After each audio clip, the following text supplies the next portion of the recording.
අද රටේ ජනතාවගේ ආරක්ෂාව සම්බන්ධව ප්‍රශ්නේ කොච්චර බැරෑරුම්ද කිව්වොත් අපේ පක්ෂයේ නොබෝදා ජනතා ඡන්දයෙන් තේරීපත් වෙච්ච වැලිගම් ප්‍රාදේශ සභාවේ සභාපතිවරයා කාර්යාලයට ඇවිල්ලා වෙඩි තියලා තුවාල කරලා තියෙනවා. එතුමාගේ තත්ත්වය බරපතලයි.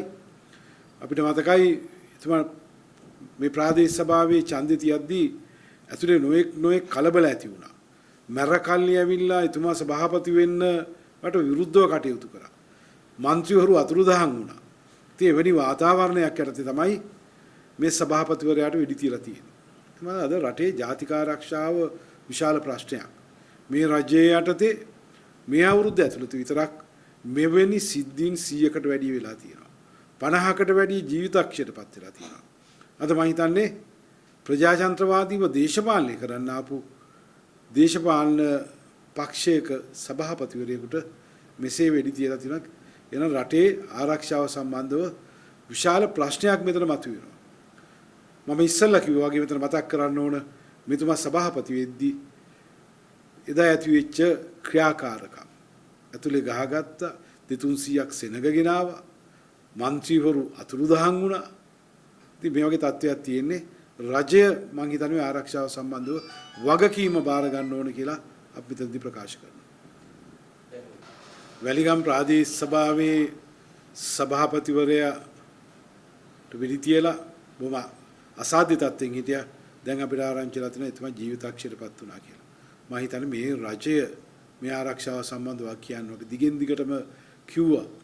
මේ ආරක්ෂාව දෙන්න මොකෝ මේ රටේ දේශපාලනඥයින්ට ආරක්ෂාව ගන්න උනේ ජනතාව විමුක්ති පෙරමුණේ ක්‍රියාකාරකම් නිසා 88 89. උදේ මාත් മന്ത്രിවරයෙක් විදිහට ඉද්දි අපිට ඒ ආරක්ෂාව තිබ්බා. ඒ ඇස්සේ පාර්ලිමේන්තුවේත් බෝම්බ ගැහුවා, එළියදීත් වෙඩි තියලා මැරුවා. අද මං හිතන්නේ ඒ වාතාවරණය නැවත මේ රටේ ඇති වෙලා තියෙනවා. තැන් තැන්වල මනුෂ්‍ය ඝාතන වෙඩි තැබීම් වෙනවා. මම හිතන්නේ අද එතුමා දේශපාලන බිල්ලක්ද කියන එක අපි බලන්න වෙනවා මේ ඝාතනයේ පරීක්ෂණවලින්. දැන් මේ වටකල එමෙතුවරයා කිව්වේ මේ දැන් දවසේ වෙඩිල්ල නම් දැන් ඉවර වෙලා තියෙන්නේ නේද? හැබැයි දේශපාලන නායකින්ගෙන් වැඩි පටන් ගන්නවා වගේ. මම හිතනවා දේශපාලන තර්ජනය කරනවා. අද නීතිය සම්බන්ධව ප්‍රශ්නයක්. අධිකරණ දෙන තීන්දුවත් ක්‍රියාත්මක කරන්න එපා කියන තත්ත්වයට මේ රටේ පත් වෙලා තියෙනවා. ඉතින් ඒ වගේම මම හිතනවා අද අපේ ආරක්ෂාවත් අයින් කරලා තියෙනවා. മന്ത്രിවරු විදියට മന്ത്രിවරුන්ගේ ආරක්ෂාව අයින් කරලා තියෙන්නේ මම හිතන්නේ ඉතිහාසයේ ප්‍රථමයක්. මන්ත්‍රීවරුන්ට ආරක්ෂාව දෙන්න පටන් ගත්තේ 1988 89. ජනතා විමුක්ති පෙරමුණේ කලබල වලින් පස්සේ. ඒට ඉස්සෙල්ලා මන්ත්‍රීවරුන්ට ආරක්ෂාවක් තිබෙන්නේ නැහැ. මම හිතන්නේ මේ කලබල කරපු දෙයම තමයි බලයට අවිලා තියෙන්නේ. ඉතින් මන්ත්‍රීවරුන්ගේ ආරක්ෂාව නැතුව මම හිතන්නේ මේකෙන් අපිට පේන්නේ මේ රටේ සියලු විපක්ෂ දේශපාලන පක්ෂවල නායකින්ගේ ආරක්ෂාව සම්බන්ධව ප්‍රබල තර්ජනයක් බලපෑමක් තියෙනවා.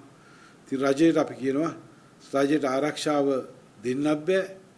ආරක්ෂාව දෙන්නෙත් නැහැ. අද මම හිතන්නේ දේශපාලනඥයා බොහොම බරපතල ප්‍රශ්නයකට මුහුණ දීලා තියෙනවා.